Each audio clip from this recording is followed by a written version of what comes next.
Hey everyone, I'm Tyler Wilde here at PAX East 2016 with Benjamin Chubby, looking at Rokh, which is a survival game. It looks like what you showed me was sort of an early prototype of a survival game where you're on Mars. And it looks like there's an absolutely massive landscape. Can you tell me how big it is and how you went about designing? Yeah, sure. So we really want to deliver a thrilling experience of survival on Mars. So we designed that huge map. It's 155 square miles using real NASA data. So it's pretty accurate. Of course, it's not exactly the real Mars. It's our Mars, but it's using shapes, the dunes, all the terrain that you're experiencing in this game is very accurate. So it gives you a good taste of what it would be to walk and explore the planet. So when I start the game, I join a server with a bunch of other players, and I'm going to spawn somewhere, and then I need to start building, right? You're going to be building bases, trying to survive. Can you talk a little about how that's all going to work? Yeah, so let's say you crash on Mars and you have to survive and you don't have that much equipment. So the first thing you need to do is walk around, salvage things, because you're not the first one. Hopefully there has been people coming just before you, so you're salvaging, getting first necessity equipment to survive, and then build your own shelter. So that's really the point, because you're going to run out of oxygen and you need to craft that that space that's going to be sealed and pressurized. And it's a really hostile environment, right? So players are going to have to work together, probably to survive, but they can also fight with each other, right? It's a very sandbox and open experience, and how would it work in life? So you guys are in this such hostile environment. You have so many threats to overcome, fierce conditions. It's up to you guys. You can either team up and do that together, which is probably the best solution. But human nature, and you may want to fight for that specific resources that is pretty scarce, or just want to steal resources from other people.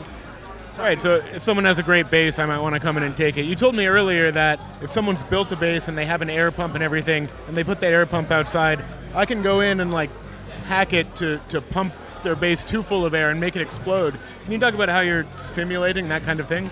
Yeah, that's the purpose and the point of making such an open-ended sandbox game. So you guys can define your own strategy to reach a target, to reach a goal that you designed. So if you want to attack someone's base, it's up to you. You can go blunt and try to really break the walls so that you can get inside, or just get the air outside of that place. Or you can be smart and try to understand the architecture, the whole design of that base, and understand where are basically the weak spots.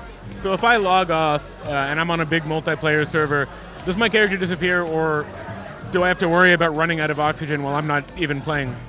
Well, so that's a very tricky design point for us, and of course we're going to deal with the community feedback on that. But our intention for now is that we really want to create a persistent world. So everything is persistent. Your base, all the players, including yourself. So if you're not on the server, your character still lives on that server. It's resting, but it's still living. So it's still going to consume oxygen, it's still going to need food, it's still going to need water. But if you live for a month, it may be in bad shape. So we talked about lots of other things like building greenhouses and stuff to make food, but I understand you only just started developing this year. It's a pretty early state. Can you talk about what you're doing up to your release on Steam Early Access, what'll be there then, and then all the things you plan for the future? Yeah, so we're basically making sure that we deliver a meaningful and stable experience for the early access that we will push on Steam in next September.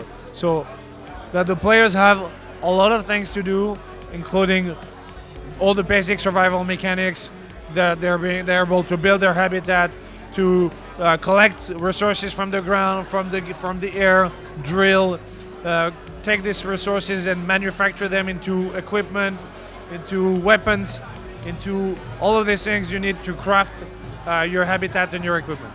And then what we want to do right after early access is release some of the additional systems that are going to be key in the experience, like for a plant growth system, so for you to grow your own food, so in the greenhouses you were mentioning, but also a vehicle system.